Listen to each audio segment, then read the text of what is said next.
الحمد لله. السلام عليكم ورحمة الله وبركاته. الحمد لله. சங்கை பொருந்திய அல்லாஹ்வுடைய நல்லடியார்களே, பெரியோர்களே, ஜமாத்தார்களே, வாலிபர்களே, புனிதமான ரமலான் மாதத்தினுடைய ரஹ்மத்தான 10 நாட்களினுடைய இறுதி கட்டத்தில் இருக்கின்றோம்.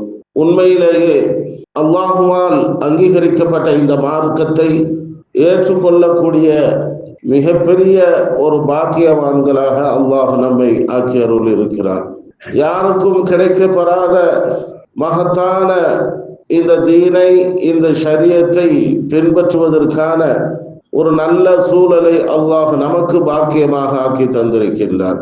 ஏற்கனவே கடந்த வாரங்களில் சொன்னது போன்று முந்தைய சமுதாய மக்கள் எல்லாம் நீண்ட ஆயுள்களோடு வாழ்ந்திருந்தாலும் கூட அவர்களுக்கு சமமாக அமல் செய்யக்கூடிய, நன்மைகளை பெற்றுக்கொள்ளக்கூடிய குறைந்த ஆயுளாக அல்லாஹ் நமக்கு தந்தாலும் கூட அவர்களை விட அதிகமான நன்மைகளை பெறுவதற்கான ஒரு சூழலை அல்லாஹ் இந்த புனித நாட்களின் மூலமாக அல்லாஹ் நமக்கு தந்திருக்கின்றார். குறிப்பாக இந்த ரமலான் மாதத்திலே நாம் செய்ய வேண்டிய ஏராளமான நல்ல அமல்களிலே மிக முக்கியமான ஒரு கடமை ஜகாத்.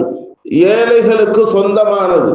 ஒரு 100 ரூபாய் நான் சம்பாதிக்கிறேன் என்று சொன்னால் அந்த 100 ரூபாயிலே 2.5 ரூபாய் ஏழை எளிய மக்களுக்கு சொந்தமானது.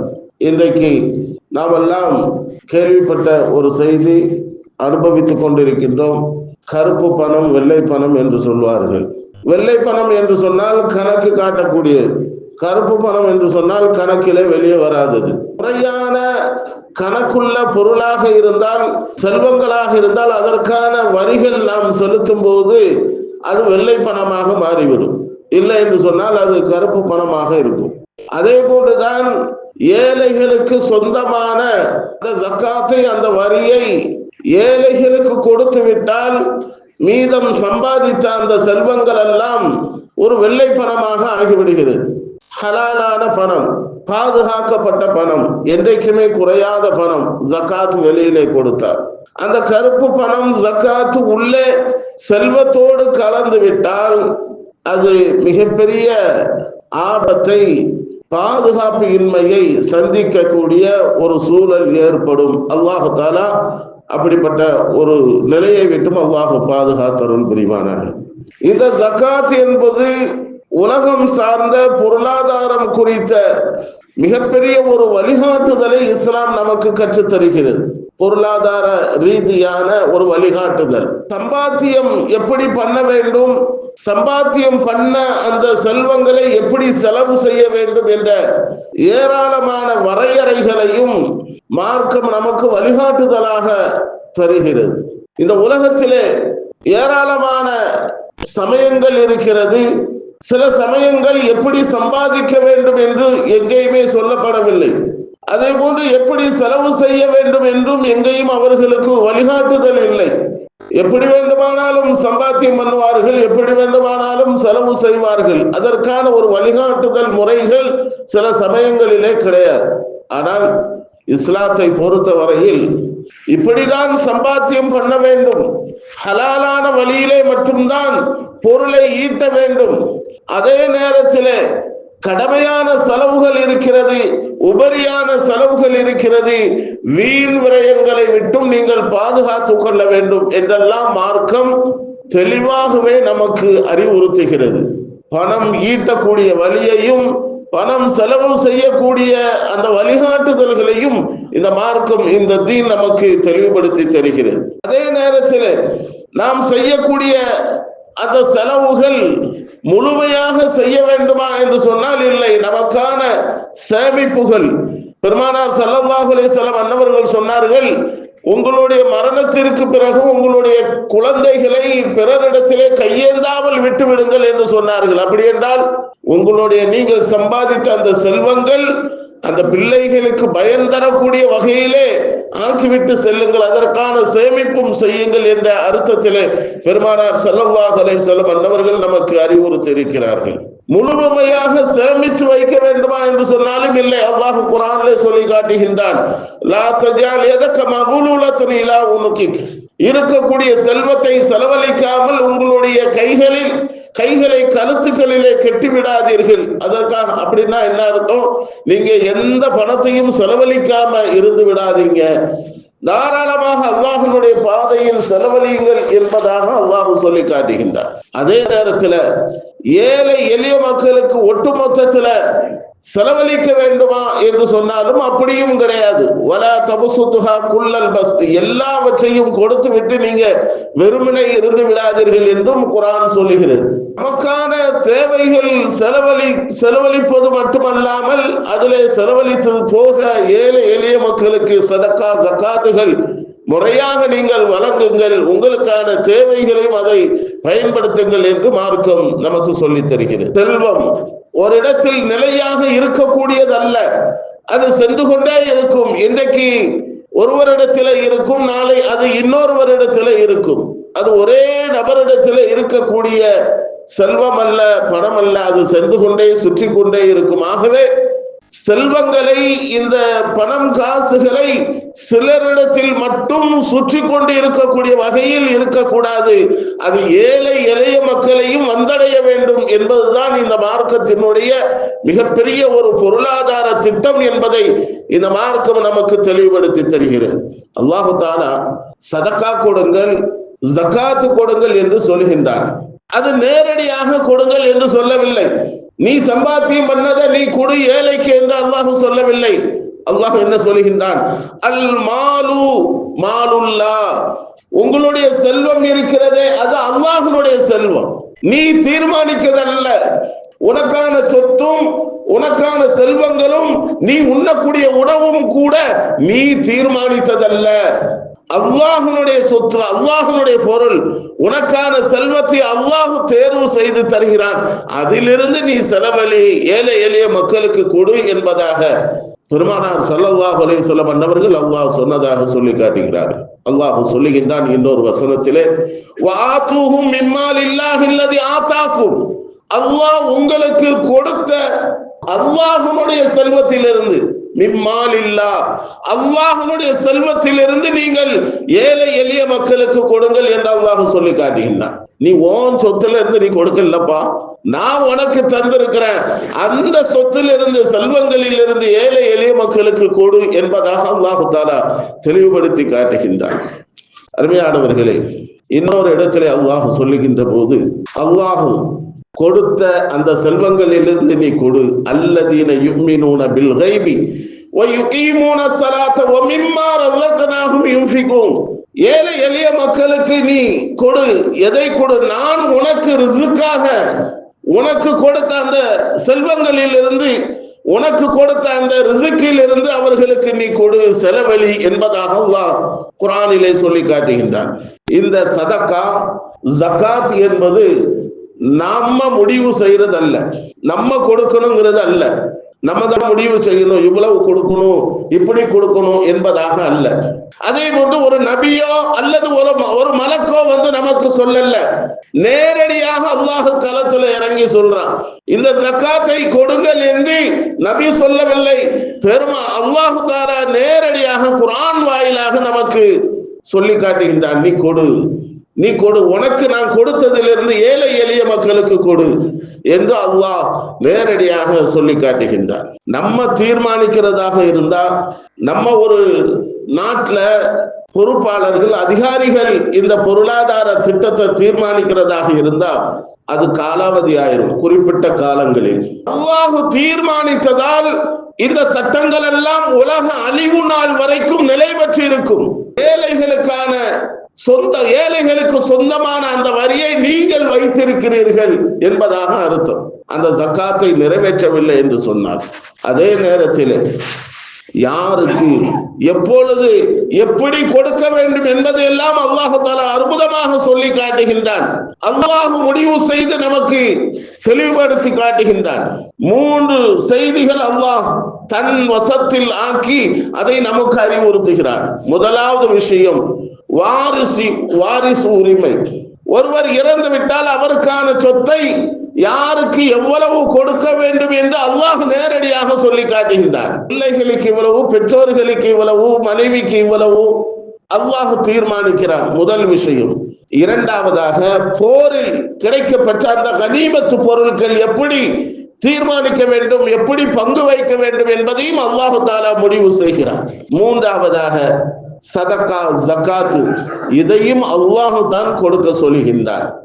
எப்படி கொடுக்க வேண்டும், யாருக்கு கொடுக்க வேண்டும், எதனால் கொடுக்க வேண்டும் என்பதை எல்லாம் அல்லாஹ் தஆலா அருள்மறையிலே தெளிவாக பட்டியல் போட்டு சொல்லி காட்டுகின்றான். இன்னம ஸதகாத்து லில் ஃபுகராஇ வல் மசாகின், கிட்டத்தட்ட ஒரு 8 நபர்கள், இவர்களை தவிர மற்றவர்களுக்கு கொடுக்க கூடாது என்பதையும் அல்லாஹ் தஆலா தெளிவுபடுத்தி காட்டுகின்றான். ஏராளமான செய்திகள். இன்றைக்கு ஜகாத்தினுடைய விஷயத்துல சில பேர்கள் அதை கண்டுகொள்ளாமல் இருக்கிறார்கள், அதை பொடுபோக்காக நினைத்திருக்கிறார்கள். அதனால் என்ன வந்துவிட போகிறது என்பதாக நினைக்கிறார்கள். மிகவும் ஆபத்தான விஷயம். அது நமக்கு சொந்தமல்ல. அந்த ஜகாத் என்பது ஏழைகளுக்கு சொந்தமானது. அடுத்தவர்களினுடைய பொருளை அபகரித்து வைப்பதை போன்று அர்த்தம். அல்லாஹ் தஆலா 3 செய்திகளை ஒன்றோடு ஒன்று கலந்து, ஒன்றொன்று சேர்ந்து வரக்கூடிய வகையிலே அல்லாஹ் குர்ஆனிலே சொல்லி காட்டுகின்றான். 3 செய்திகள். அது ஒன்றை விட்டு ஒன்றை பிரிக்கவே முடியாது. முதலாவது விஷயம், அகீமுஸ் ஸலா வ ஆத்துஸ் ஸக்கா, தொழுகையை நிலைநாட்டுங்கள், ஜகாத்தை கொடுங்கள் என்பதாக அல்லாஹ் சொல்லி காட்டுகின்றான். சில பேர்கள் இருக்கிறார்கள், தொழுகை மட்டும் செய்வோம், ஜகாத் கொடுக்க முடியாது. காரணம், நாளைக்கு எனக்கு தேவை, நான் சம்பாத்தியம் பண்ணது, என் பிள்ளைகளுக்கு தேவை, அதனால எப்படி ஏழைகளுக்கு நான் கொடுக்க முடியும்? தொழுகிறேன், அல்லாஹ் என்னை படைச்சிருக்கேன், நான் தொழுகிறேன், கஷ்டப்பட்டு உழைத்து வந்த அந்த சம்பாத்தியம், அதை எப்படி நான் கொடுக்க முடியும் என்று சொல்வார்கள். ஒருத்தர் தொழுகை மட்டும் செய்யறான், ஜகாத் கொடுக்கல அப்படின்னா அவன் முஸ்லிமே இல்லை என்கிறார்கள் பெருமானார் ஸல்லல்லாஹு அலைஹி வஸல்லம். ஒருத்தன் ஜகாத் மட்டும் கொடுக்கிறான், நான் தொழுக மாட்டேன், அவனும் முஸ்லிம் இல்லைங்கிறாங்க பெருமானார் ஸல்லல்லாஹு அலைஹி வஸல்லம். அப்ப இரண்டரை கலந்ததுதான் மார்க்கம். அல்லாஹ் தஆலா நிறைய இடங்கள்ல ஆயத்துக்களை சொல்கின்ற போது, தொழுகையை பற்றி ஏவுகின்ற போது, நீங்கள் ஜகாத்தும் கொடுங்கள் என்பதாக அல்லாஹ் சொல்கின்றார். அகீமுஸ் ஸலா வ ஆத்துஸ் ஸக்கா, தொழுகையை நிலைநிறுத்துங்கள், ஜகாத்தையும் கொடுங்கள். இரண்டாவது செய்தி, அத்தீஉல்லாஹ் வ அத்தீஉர் ரசூல், அல்லாஹ்வுக்கு நீங்கள் கட்டுப்படுங்கள், ரசூலுக்கும் கட்டுப்படுங்கள். ஒருத்தர் சொல்றான், நான் அல்லாஹ்வுக்கு மட்டும் கட்டுப்படுவேன், ரசூலுக்கு கட்டுப்பட மாட்டேன் என்று சொன்னா அவன் முழுமையான ஈமான் கொண்டவனாக இல்லை. அதே போன்று ரசூலுக்கு கட்டுப்படுவேன், அல்லாஹ்வுக்கு நான் கட்டுப்பட வேண்டிய அவசியம் இல்லை என்று சொன்னாலும் அவன் மூமின் இல்லை என்பதாக பெருமானார் ஸல்லல்லாஹு அலைஹி வஸல்லம் அவர்கள் சொல்கிறார்கள். அப்ப இரண்டரை கலந்தது, அத்தீஉல்லாஹ் வ அத்தீஉர் ரசூல், அல்லாஹ்வுக்கு கட்டுப்பட வேண்டும். அல்லாஹ்வுக்கு கட்டுப்பட்டதாக அர்த்தம் என்ன? பெருமானார் ஸல்லல்லாஹு அலைஹி வஸல்லம் அன்னவர்களினுடைய பேச்சை கேட்பது, அவர்களுக்கு கட்டுப்படுவது. அல்லாஹ்வை அறிமுகப்படுத்தியவர்களே ரசூல்மார்கள் தான், நபிமார்கள் தான். அல்லாஹ் ஒருவன் இருக்கிறான், அவனை தான் வணங்க வேண்டும், அவனுக்கு வழிபட வேண்டும் என்று சொல்லி தந்தது அந்த ரசூல். ரசூலினுடைய பேச்சையும் கேட்க வேண்டும். இரண்டையும் பிரிக்க முடியாது. அல்லாஹ் ரசூலையும் பிரிக்க முடியாது. மூன்றாவது, அனிஷ்குருலி வலிவாலிதை, எனக்கு நீ நன்றி செலுத்தி, உன்னுடைய பெற்றோர்களுக்கும் நீ நன்றி செலுத்து, உன்னுடைய பெற்றோரையும் நீ கண்ணியமாக வைத்துக்கொள், அவர்களுக்கான உபகாரத்தை கொடு என்று அல்லாஹ் தஆலா தனக்கு நன்றி செலுத்தக்கூடிய முதல் வகையை சொல்லிவிட்டு அதை விட்டும் பிரிக்காமல் அல்லாஹ் பெற்றோர்களை இங்கே கொண்டு வருகிறார். நான் அல்லாஹுக்கு மட்டும்தான் நான் நன்றி செலுத்துவேன், பெற்றோர்களுக்கு நான் நன்றி செலுத்த மாட்டேன், உபகாரம் செய்ய மாட்டேன் என்று சொன்னாலும் அவர்கள் முழுமையான ஈமான் கொண்டவர்களாக ஆக முடியாது. அதே போன்று எனக்கு பெற்றோர்கள் மட்டும் போதும், அல்லாஹ் தேவையில்லை, அல்லாஹுக்கு நான் நன்றி செலுத்த முடியாது என்று சொன்னாலும் அவன் முழுமையான ஈமான் கொண்டவனாக ஆக முடியாது. காரணம், இரண்டரை கலந்ததுதான். அல்லாஹ் தான் சொல்கின்றான், எனக்கு நீ நன்றி செலுத்துவதோடு உன்னுடைய பெற்றோருக்கும் நீ நன்றி செலுத்து. காரணம், இந்த உலகத்திற்கு உன்னை அறிமுகப்படுத்தியவர்கள் அந்த பெற்றோர்கள். பெற்றோர்களினுடைய மதிப்பு சிறந்தது. ஆக இந்த 3 விஷயங்களுமே ஒன்றோடு ஒன்று சேர்ந்திருக்கக்கூடிய விஷயத்தை அல்லாஹு தஆலா குர்ஆனிலே தெளிவாக அல்லாஹ் சொல்லி காட்டுகின்றான். இந்த இரண்டும் கலந்திருக்கக்கூடிய விஷயத்தை பிரிக்க முடியாது. உலகத்தில் எந்த வியாபாரத்தை எடுத்துக்கொண்டாலும் அங்கே லாப நஷ்டங்கள் இருக்கும். ஒன்று லாபகரமாக போய்கொண்டிருக்கும், அல்லது ஏதோ ஒரு விதத்தில் நஷ்டம் அடையும். இது உலகம் சார்ந்த வியாபாரம். ஆனால் மார்க்கம் சொல்லித்தரக்கூடிய இந்த வியாபாரம் இருக்கிறது, பெருமானார் ஸல்லல்லாஹு அலைஹி வஸல்லம் அன்னவர்கள் சொல்லித்தரக்கூடிய இந்த ஜகாத்துடைய வியாபாரம் இருக்கிறது, மிகப்பெரிய தனித்துவம் வாய்ந்த மிகப்பெரிய ஒரு வியாபாரம். என்றைக்குமே அது தோல்வி அடையாது என்பதாக சொல்கிறார்கள் பெருமானார் ஸல்லல்லாஹு அலைஹி வஸல்லம்.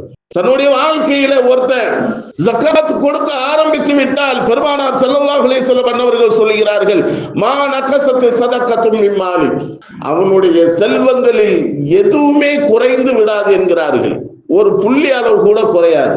காரணம், அவனுக்கான ஹக்கை அவன் எடுத்து கொடுக்கவில்லை, ஏழைகளுக்கான ஹக்கை நீ வைத்திருக்கிறாய், அதை நீ எடுத்து கொடுக்கிறாய் என்கிறார்கள் பெருமானார் ஸல்லல்லாஹு அலைஹி வஸல்லம். அப்படியானால் எங்கே அங்கே அவனுடைய பொருள் செல்வம் குறையும் என்கிறார்கள் பெருமானார் ஸல்லல்லாஹு அலைஹி வஸல்லம். ஜகாத்து சில செய்தவிகள் நிறைய பேர் விழிப்புணர்வு அடைந்திருக்கிறார்கள். மாஷா அல்லாஹ், இந்த வருடம் கூட ரமலான் வருவதற்கு முன்னாடியே சில சகோதரர்கள் எப்படி கொடுக்கணும், எப்படி எவ்வளவு இருந்தா எவ்வளவு கொடுக்கணும், ரொம்ப மாற்றங்கள்.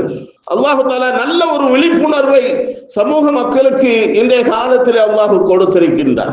அல்லாஹ் கபூலாக்கட்டுமாக. ஆனால் இன்னும் அறியாத சில மக்கள் இருக்கிறார்கள், அவர்கள் விழிப்புணர்வு பெற வேண்டும். அவங்கெல்லாம் இந்த ஜகாத்தினுடைய விஷயத்துல மிக பேணுதலாக இருந்தால் அல்லாஹ் மிகப்பெரியவன். நம்ம ஊர்ல ஏழைகளே இருக்க மாட்டாங்க, கஷ்டப்படக்கூடியவர்கள் எவரும் இருக்க மாட்டார்கள். முறையாக அந்த அமானிதங்களை ஜகாத்துகளை வசூல் செய்து நம்ம ஊரில் எத்துணை விதவைகள் கஷ்டப்படக்கூடியவர்கள் வருமானம் இல்லாமல் இருக்கிறார்கள், அத்துணை பேர்களையும் கணக்கிட்டு நாம் கொடுத்தால் ஏழைகளினுடைய அந்த ஜகாத்து வாங்குவதற்கு ஏழைகள் இருக்க மாட்டார்கள்.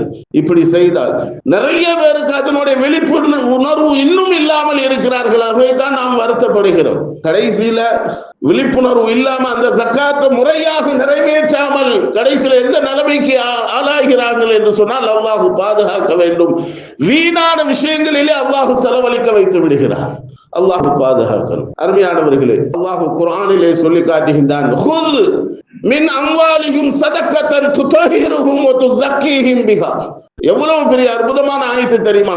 பெருமானார் ஸல்லல்லாஹு அலைஹி வஸல்லம் அவர்கள் சொன்னார்கள், ஏழைக்கான அந்த ஜகாத்தை நீ கொடுத்தால் அது என்றைக்குமே உனக்கு செல்வத்தை குறைக்காது, உன்னுடைய செல்வத்தை சொத்தை குறைத்து விடாது. அதே நேரத்தில் அல்லாஹ் சொல்லி காட்டுகின்றான், நீ உன்னுடைய செல்வங்களில் இருந்து ஜகாத்தை சதக்காவை நீ கண்டிப்பாக கொடு. அது என்ன செய்ய தெரியுமா? உன்னுடைய சொத்தை பாதுகாக்கிறது, உன்னுடைய சொத்தை வெள்ளை படமாக ஆக்குகிறது, உன்னுடைய சொத்தை உன்னுடைய செல்வத்தை பரிசுத்தமாக ஆக்குகிறது, எந்த கள்ளப்பணமும் உள்ள வராது என்கிறார் அல்லாஹ் தஆலா. என்னைக்குமே ஒயிட்டாகத்தான் இருக்கும், பாதுகாக்கப்படும். அல்லாஹ்வுடைய பாதுகாப்பு உன்னுடைய சொத்துக்கு இருக்கிறது. காரணம், நீ ஜகாத்தை நிறைவேற்றுவதால் என்பதாக அல்லாஹ் குர்ஆனிலே சொல்லி காட்டுகின்றார். என்றைக்குமே அந்த ஜகாத் சதக்கா நீ கொடுக்கிறதுனால உன்னுடைய சொத்தை குறையும் நினைக்காது, அது தாராளமாக ஆகும். ஒரு மரத்தை வச்சுட்டு அதுக்கு தண்ணி ஊத்துனா அது வளராதுங்கிறத ஒரு கிட்ட என்ன நம்மகிட்ட வரலாமா? வராது. தண்ணி ஊத்துகின்ற போது அந்த மரம் வளர்ந்தே ஆகும். அதே போன்று நாம் ஜகாத்து கொடுப்பதினால் ஏழைகளுக்கு சொந்தமான அந்த வரியை நாம் அவர்களிடத்திலே ஒப்படைக்கிறதுனால் என்றைக்குமே அந்த செல்வம் வளர்ச்சி அடையுமே தவிர தோல்வி அடையாது என்கிறார்கள் பெருமானார் ஸல்லல்லாஹு அலைஹி வஸல்லம். 2 வாக்குறுதி அல்லாஹ் ஒரே ஆயத்துல சொல்றான். 2 வாக்குறுதி. முதலாவது வாக்குறுதி ஷைத்தானினுடைய வாக்குறுதி, கொடுக்க விட மாட்டாயே, நீ சம்பாத்தியம் பண்ணதுரா, நீ ஏழைக்கு கொடுக்கிற, அது உனக்கு சொந்தமானது, நீ நிறைய சில பேர் இருக்கிறாங்க, ஆச்சரியமா இருக்கும், நேரடியாகவும் பார்த்திருக்கும். சுப்ஹானல்லாஹ், சொத்துக்கள் அவ்வளவு குமிஞ்சு கிடக்கும். தன்னுடைய சுய தேவைக்கு நேரடியாக அதாவது நம்ம ஊர்ல இல்ல, வெளி இடங்கள்ல நான் பார்த்ததா சொல்றேன், தவறா நினைச்சிடக்கூடாது. சுய தேவைக்கு செலவழிக்கிறதுக்கு கூட யோசிப்பாங்க, ஒரு 100 ரூபாய் செலவழிக்கிறதுக்கு யோசிப்பாங்க. ஆனா கோடிக்கணக்கான சொத்துகள் குமிஞ்சு கிடைக்கும். காரணம் என்ன தெரியுமா? அல்லாஹ்வுடைய நாட்டம், அது மனசு வராது. தன்னுடைய தேவைக்கு தான். ஒண்ணு இல்ல, நான் பஸ்ல போக முடியாது, உடல்நல பாதிப்பு, நோய்வாய்ப்பட்டிருக்கோம், எக்கச்சக்கமான சொத்து இருக்குது, ஒரு 100 ரூபாய் கொடுத்து கார்ல போக மனசு வருமானம் வராது. பஸ்ல ஏறி தான் அவ்வளவு கஷ்டங்களை அனுபவிச்சு தான் போக வைப்பார்லாம். அந்த மாதிரி மனோநிலைக்கு அவங்க வந்துருவாங்க. காரணம் ஜக்காத்தை முறையாக நிறைவேற்றாததால் அல்லாஹ் தஆலா இப்படிப்பட்ட ஒரு நிலையை கொடுக்கிறான். அல்லாஹ் பாதுகாப்பானாக. 2 வாக்குறுதி குர்ஆன்ல வருது. அஷ்-ஷைத்தானு யஇதுகுமுல் ஃபக்ர வ யஅமுருகும் பில் ஃபஹ்ஷாய். அல்லாஹ் கொடுத்த அந்த பரக்கத்தை, அந்த செல்வத்தை, அல்லாஹ் அந்த பொருளை அல்லாஹ் கொடுக்கக்கூடிய அந்த விஷயத்திலே நீங்கள் கொடுக்காமல் உங்களுக்காகவே வைத்துக் கொண்டால், நீங்கள் அதிலே கஞ்சத்தனம் பண்ணினால் அல்லாஹ் வாக்கு கொடுக்கிறான், ஷைத்தான் வாக்குறுதி அளிக்கிறான். யஇதுகுமுல் ஃபக்ர, ஏழ்மையை உங்களுக்கு வாக்களிக்கிறான். ஏழ்மை தான் வரும். ஷைத்தான் கொடுக்காதன்னு சொல்றான் மனச. அப்படின்னா என்ன அர்த்தம்? நீ ஏழ்மையை சீக்கிரம் சந்தி, உன் பணம் காசுலாம் வீணா போகட்டும்னு அர்த்தம். மனசு கொடுக்காத, ஜக்காத்தை கொடுக்காத, சதக்காவை கொடுக்காத என்று தூண்டுகிறது என்று சொன்னால் அது நமக்கு ஏழ்மையை வரவழைக்கிறது என்பதாக அல்லாஹ் சொல்லி காட்டுகின்றார். அருவருப்பான பாவங்களை அவன் ஏவுகிறான் என்பதாக அர்த்தம். அல்லாஹ் அந்த வரியிலேயே அல்லாஹ் சொல்லி காட்டுறான் பாருங்க. நீ ஜக்காத்தை கொடு, நான் உனக்கு வாக்கு தர்றேன். என்ன வாக்கு தெரியுமா?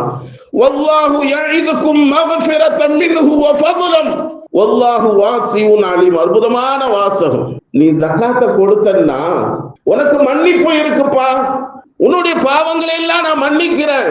பெருமானார் ஸல்லல்லாஹு அலைஹி வஸல்லம் சொன்னார்கள் அல்லவா, அஸ்ஸதகத்து ரத்துல் பலா வ ரத்துல் கலா. கலா கதரியே அது மாற்றிவிடும்.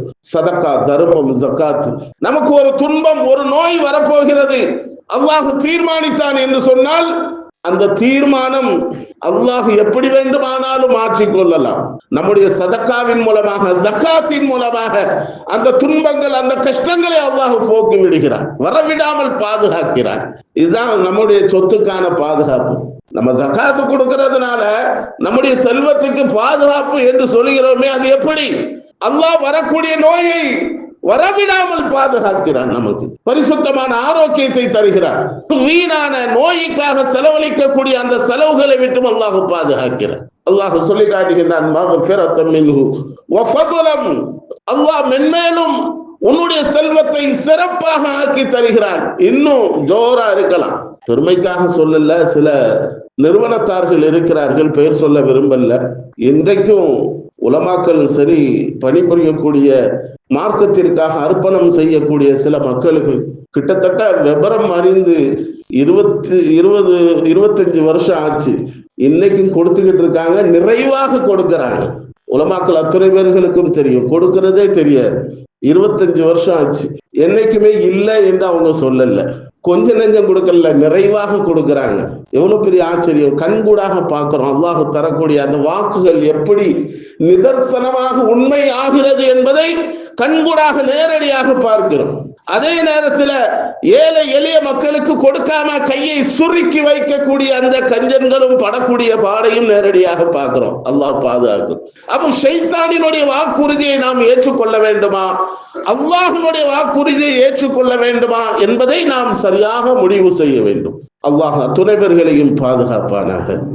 அருமையானவர்களே, அல்லாஹ் சொல்றான் குர்ஆன்ல இன்னொரு இடத்துல, லஇன் ஷக்கர்தும் லஅஸீதன்னக்கும். நீ அல்லாஹ்வுக்கு நன்றி செலுத்து. நீ அல்லாஹ்வுக்கு நீங்கள் நன்றி செலுத்தினால் லஅஸீதன்னக்கும், உங்களுக்கு நான் அதிகமாக்குறேன், அதிகமா கொடுத்துக்கிட்டே இருக்கேன். நீ உனக்குள்ளதை கொடுக்க வேண்டாம்பா, ஏழைகளுக்கு சொந்தமான அந்த வரியை நீ கொடு. நீ கொடுத்துரு, ஒன்றை வைக்காத. ஒன்றை வச்சா அந்த பொருளை அசிங்கமாக்கிறோம், இல்லாமல் கூட ஆக்கிறோம். நீ கொடுத்துரு, இன்னும் உனக்கு அதிகமாக தர. சில செய்திகள் மாஷா அல்லாஹ், அல்லாஹ் பெரிய ஒரு கிருபையாளன், சில விஷயங்களை நேரடியா கண்கூடா பார்க்க வைக்கிறான். 1000 ரூபாய் ஜக்காத்து கொடுத்தவர்கள் இன்றைக்கு அதை விட பன்மடங்கு கொடுக்கக்கூடிய அளவுக்கு வந்தவர்களையும் நம்மால் காண முடிகிறது. கணக்கு போட்டு அதாவது இவ்வளவு அக்யூரேட்டா போட்டு காட்டுவாங்க, இவ்வளவு ஜக்காத்து கொடுக்கணும்னு. அதே நபர்களை இன்றைக்கும் நம்மளால காண முடிகிறது. அல்லாஹ் சிறந்த உயர்ந்த இடத்துல இன்னைக்கு வச்சிருக்கிறான். ஏதோ சொல்ல வேண்டும் என்பதற்காக அல்ல, நிதர்சன உண்மை. அல்லாஹ்வுடைய இறை இல்லம் முஸல்லாவுல வச்சு நம்ம சொல்றோம். சில சீதேவிகள் கேட்கிறாங்க, எப்படி கொடுக்கணும், எவ்வளவு கொடுக்கணும். அல்லாஹ்வுடைய பயம், அல்லாஹ்வுடைய அச்சம். அப்போ அவர்கள் அல்லாஹ்வுடைய வாக்குறுதியை ஏற்றுக்கொண்டார்கள் என்று அர்த்தம். ஜகாத் என்பது ஏழைகளுக்கான உரிமை. அது பெருமானார் ஸல்லல்லாஹு அலைஹி வஸல்லம் சில நேரங்கள்ல இப்படியும் சொல்லியிருக்காங்க, யாராவது உங்கள்கிட்ட ஒரு பொருளை திருடிட்டு போய் அவன் சொல்றான், எனக்கு சரியான பசி, நான் தெரியாம எடுத்துட்டேன், என்னால ஒண்ணுமே பண்ண முடியலன்னா அவனை மன்னிச்சிருங்கிறாங்க பெருமானார் ஸல்லல்லாஹு அலைஹி வஸல்லம். காரணம் என்ன தெரியுமா? அது அவனுக்குள்ளது, நீ கொடுக்காம வச்சிருக்க, அவனுக்கான ஹக்கு, அவனுக்கான உரிமை, அது நீ அதை வச்சிருக்க, அவன் எடுத்துட்டு போறான், நீ அவனை மன்னிச்சிருந்தாங்க பெருமானார் ஸல்லல்லாஹு அலைஹி வஸல்லம்.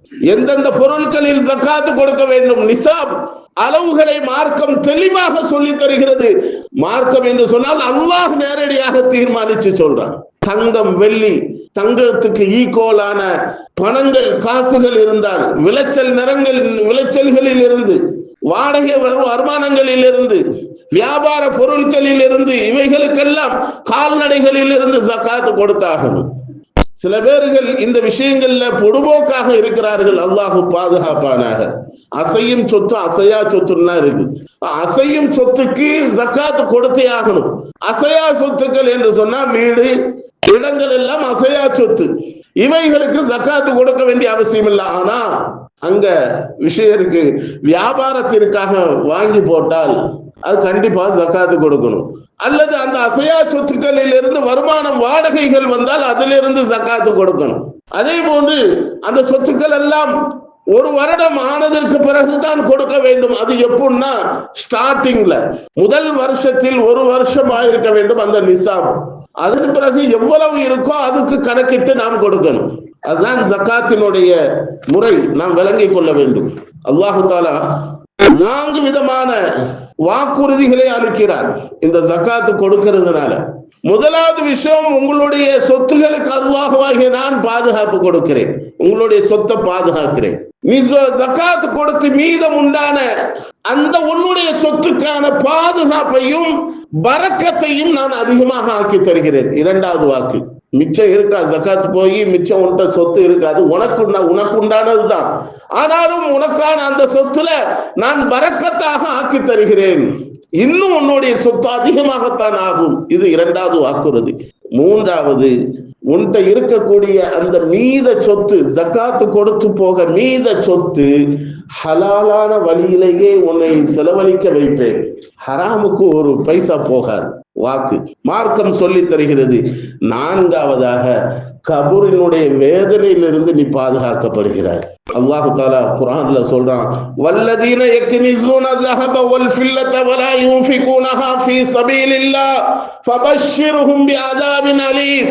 எவர்கள் அல்லாஹ் கொடுத்த அந்த சொத்துக்களில் இருந்து தங்கத்தையும் வெள்ளியையும் பொருட்களையும் சேர்த்து வைத்துக் கொண்டு செலவழிக்காமல், அல்லாஹ்வுடைய பாதையிலே ஜக்காத்தை கொடுக்காமல் எவர்கள் இருக்கிறார்களோ அவர்களுக்கு நாளை மறுமையிலே இழிவான வேதனை இருக்கிறது என்பதாக அல்லாஹ் எச்சரிக்கிறார். அது மட்டுமல்ல, இன்னொரு ஆயத்து அதுக்கு அடுத்தாப்புல, யௌம யுஹ்மா அலைஹா ஃபீ நாரி ஜஹன்னம ஃபதுக்வா பிஹா வஜ்பாஹுஹும் வ ஸுஹூருஹும் ஹாதா மா கனஸுதும். இதனை நீ சேர்த்து வச்ச நரகத்துல காய்ச்சி அந்த தங்கத்தையும் வெள்ளியையும் காய்ச்சி முதுகிலையும் வயிற்றிலையும் அல்லாஹ் அந்த சுட சுட கொதிக்கக்கூடிய அந்த தங்கத்தை வெள்ளியை அல்லாஹ் ஊற்றுவானாம். செல்வங்களை அப்படி ஊற்றுவானாம். மிகப்பெரிய ஒரு தண்டனை இருக்கிறது என்பதை அல்லாஹு தாலா இந்த வசனங்களின் மூலமாக நமக்கு எச்சரிக்கை செய்கிறார். சங்கையான அல்லாஹ்வினுடைய நல்லடியார்களே, புனிதமான இந்த ரமலான் மாதம் 1க்கு 70 நன்மைகள் அல்ல, அதைவிட ஏராளம் நம்முடைய மனசிற்கு ஏற்ப அல்லாஹ் கொடுத்து கொண்டே இருக்கிறார் நன்மைகள். ஒரு குறிப்பிட்ட அளவோடு நன்மைகளை அல்லாஹ் நிப்பாட்டுவதில்லை, ஏராளமாக கொடுக்கிறான். நமக்கான அல்லாஹ் தந்த அந்த பரக்கத்தில் இருந்து, அந்த சொத்துக்களில் இருந்து, செல்வங்களில் இருந்து ஏழை எளிய மக்களுக்கு நாம் தாராளமாக அந்த ஜக்காத்தை கடமையை நிறைவேற்றியாக வேண்டும். இஸ்லாத்தினுடைய 5 கடமைகளிலே மிக முக்கியமான கடமை ஜக்காத். இந்த பொருளாதாரத்தில் நீங்கள் வெற்றி அடைந்தே அவர்கள் ஜக்காத்து கொடுத்தார். மிகப்பெரிய ஒரு திட்டம் இந்த மார்க்கம் நமக்கு சொல்லித் தருகிறது. அருமையானவர்களே, ஒரு சிறப்பான நல்லதொரு சொர்க்கத்தை தேடி தரக்கூடிய புனிதமான இந்த ரமதான் மாதம் ஏழை எளிய மக்களையும் சந்தோஷமாக மகிழ்ச்சியாக வைக்கக்கூடிய காலகட்டம். அப்படிப்பட்ட ஒரு நல்ல நசீபு பெற்றவர்களாக, அல்லாஹ்வுடைய இந்த கடமைகளை முறையாக பேணி நடக்கக்கூடிய சீதேவிகளாக அல்லாஹ் நம் அத்துணை பேர்களையும் பொருந்திக் கொள்வானாக. நம்முடைய பாவங்களை எல்லாம் மறைத்து மன்னிக்கப்பட்டு பெருமானார் ஸல்லல்லாஹு அலைஹி வஸல்லம் அன்னவர்களினுடைய ஷஃபாத்திற்கு தகுதியானவர்கள் பெற்றவர்களாக, அவர்களோடு நாளை சுவர்க்கம் செல்லக்கூடிய நல்ல பாக்கியம் பெற்றவர்களாக அல்லாஹ் நம் அத்துணை பேர்களையும் பொருந்திக் கொள்வானாக. ஆமீன். வாஹிர் தவானா அல்ஹம்துலில்லாஹி ரப்பில் ஆலமீன். அஸ்ஸலாமு அலைக்கும் வரஹ்மத்துல்லாஹி வபரகாத்துஹு.